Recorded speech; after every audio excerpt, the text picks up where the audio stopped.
aujourd'hui, dans quel contexte et pour quel objectif choisissez-vous d'utiliser plutôt l'emailing et ou plutôt le papier?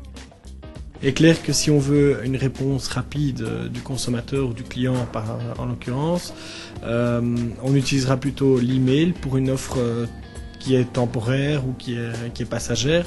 Par contre, si on veut communiquer plus sur la valeur, sur l'image de la banque, réassurer le client avec une offre produit par exemple, pour laquelle il a besoin d'éléments papier et autres, mais là il est clair que le DM aura sans doute beaucoup plus d'avantages.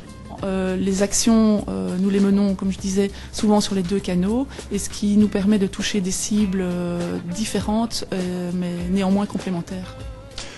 Eerlijk gezegd gezien dat we in België, zeker wat prospectie betreft, voornamelijk via papier goede databases voorhanden hebben, is papier toch wel het basismedium.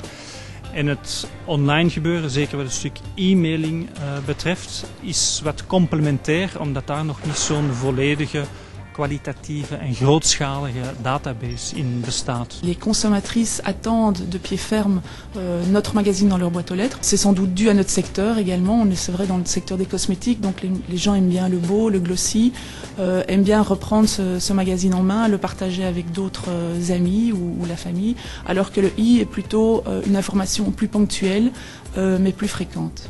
Il faut aussi souligner que on était une banque très fort axée sur le DM pendant des années, avec un énorme succès et une reconnaissance de qualité de la part de nos clients aussi.